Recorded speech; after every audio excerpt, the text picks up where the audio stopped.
తెలంగాణలో అసెంబ్లీ ఎన్నికల్లో ఓడి అధికారం చేజార్చుకున్న బీఆర్ఎస్ ఇప్పుడు లోక్సభ ఎన్నికల కోసం అధికార కాంగ్రెస్తో ఢీకొనేందుకు సిద్ధమైందా అంటే అవుననే సమాధానం వస్తుంది.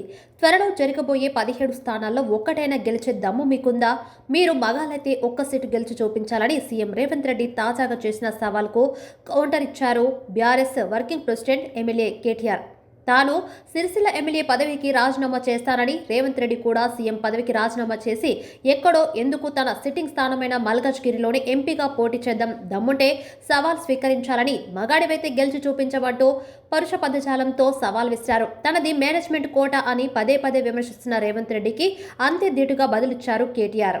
మాణిక్యం ఠాకూర్ కి డబ్బులిచ్చి పదవి తెచ్చుకున్న నీది పేమెంట్ కోట అంటూ సంచలన వ్యాఖ్యలు చేశారు. లోక్సభ ఎన్నికల విషయంలో కేటీఆర్ రేవంత్ రెడ్డిని సీఎం పదవికి రాజీనామా చేయమనడం, మేడిగడ్డ దగ్గర పిల్లర్లు పగులు ఏర్పడితే బాగు చేయించడం చేత కాకపోతే సీఎం పదవికి రాజీనామా చేస్తే నేను సీఎంఐ ఆ పనులు పూర్తి చేస్తానని హరీష్ రావు సవాల్ విసిరారు. ఇక నల్లగొండ సభలో కేసీఆర్ సైతం రేవంత్ రెడ్డికి చేత కాకపోతే సీఎంగా దిగిపోనట్లుగా కామెంట్ చేశారు. రేవంత్ రెడ్డి ముఖ్యమంత్రి బాధ్యతలు చేపట్టి 3 నెలలు పూర్తి కాకుండానే బీఆర్ఎస్ పార్టీ కీలక నేతలుగా ఉన్న కేసీఆర్, హరీష్ రావు సీఎం పదవికి రాజీనామా చేయమనడం చూస్తుంటే పదవి పోయిందనే బాధతో పాటు మళ్లీ ఆ పదవులు తమకు కావాలనే వ్యామోహంతోనే ఇలాంటి సవాలు విసురుతున్నారని కాంగ్రెస్ నేతలు కామెంట్ చేస్తున్నారు. తెలంగాణ అసెంబ్లీ ఎన్నికల ఫలితాల తర్వాత కాంగ్రెస్ ప్రభుత్వం కొలువు తీరి 3 నెలలు కూడా పూర్తి కాలేదు. ఎన్నికల సమయంలో కాంగ్రెస్ ఇచ్చిన హామీలను ఒక్కొక్కటిగా అమలు చేస్తూ వస్తుంది.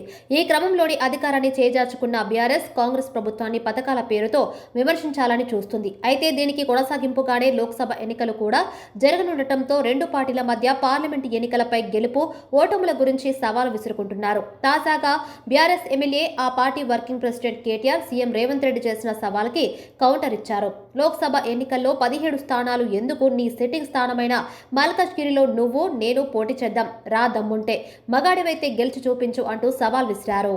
గృహజ్యోతి, మహాలక్ష్మి పథకాలను ప్రారంభించిన అనంతరం చేవెళ్లలో నిర్వహించిన సభలో సీఎం రేవంత్ రెడ్డి, బీఆర్ఎస్ నేతలు కేటీఆర్ కు సవాల్ విసిరారు. కాంగ్రెస్ ప్రభుత్వాన్ని బదనం చేసేలా సొల్లువాగుడు కాదు, దమ్ముంటే మీరు మగాలైతే రాబోయే లోక్సభ ఎన్నికల్లో తెలంగాణలోని 17 నియోజకవర్గాల్లో ఒక్క సీటైనా గెలిచి చూపించమని సవాల్ విసిరారు. తాను సీఎంగా, పీసీసీ ప్రెసిడెంట్గా 17 స్థానాల్లో గెలిచి చూపిస్తానంటూ శపథం చేశారు.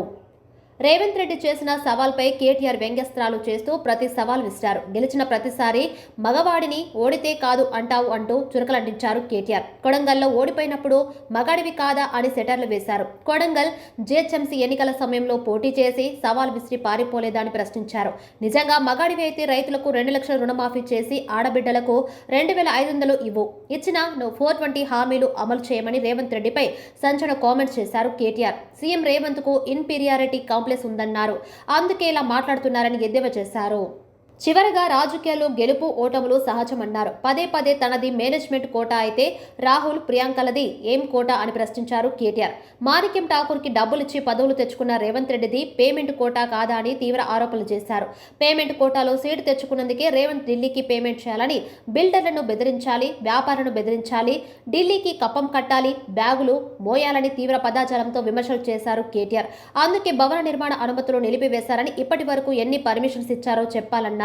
త్వరలో బిల్డర్లు, వ్యాపారులు రేవంత్ సెస్ పైన రోడ్డు ఎక్కుతారని చెప్పారు. ఆయన నేనే సీఎం అని ఎన్నిసార్లు చెప్పుకుంటున్నారంటే రేవంత్ రెడ్డికి తానే సీఎంను అనే నమ్మకం లేదా అనే సందేహం ఉందని చురకలంటించారు. నీకు నిజంగానే దమ్ముంటే రేవంత్ రెడ్డి గారు, నేను సవాల్ చేస్తా ఉన్నా, నేను నా సిరిసిల్ల ఎమ్మెల్యే పదవికి రాజీనామా చేసి వస్తా. నువ్వు నీ ముఖ్యమంత్రి పదవికి, కొడంగల్ ఎమ్మెల్యే పదవికి రాజీనామా చేసిరా. నీ సిట్టింగ్ సీటు మల్కాజ్గిరిలో ఇద్దరం కొట్లాడదాం. ఆ ఒక్క సీట్లోనే తేల్చుకుందాం. ఈ రాష్ట్రం అంతా అతలాకుతలం చేయాల్సిన అవసరం లేదు. ఆ ఒక్క సీట్లోనే నేను వస్తాను మా పార్టీ తరఫున, నీ తరఫున నువ్వురా, నీ కాంగ్రెస్ పార్టీ తరఫున. అక్కడ తప్పకుండా తేల్చుకుందాం. ఎందుకంటే ఒక్క సీటు గెలవను అని మాట్లాడుతున్నాం. మరి నీ మల్కాజ్గిరి పార్లమెంట్ సీట్లో అసలు ఎన్ని ఎమ్మెల్యేలు గెలిచింది కాంగ్రెస్ పార్టీ? గుండు సున్నా. ఎంతమంది కార్పొరేటర్లు గెలిచారు నీ మల్కాజ్గిరి పార్లమెంట్ పరిధిలో? కాబట్టి గెలుపు ఓటములు అనే వాటిని పట్టుకొని, దాన్ని ఎక్కువగా ఊహించుకొని, తన శక్తి సామర్థ్యాలు తాను ఎక్కువగా ఊహించుకొని ఇవాళ మాట్లాడుతున్న రేవంత్ రెడ్డి గారికి నిజంగానే ధైర్యం ఉంటే, నిజంగానే దమ్ము ఉంటే, తెగువ ఉంటే నువ్వురా, కొడంగల్ ఎమ్మెల్యే పదవికి రాజీనామా చేయి, ముఖ్యమంత్రి పదవికి రాజీనామా చేయి. మన మల్కాజ్గిరిలో నీ పార్టీ అభ్యర్థిగా నువ్వురా, నేను కూడా నా ఎమ్మెల్యే పదవికి రాజీనామా చేసి నేను కూడా వస్తాను. అక్కడే తెచ్చుకుంటాను.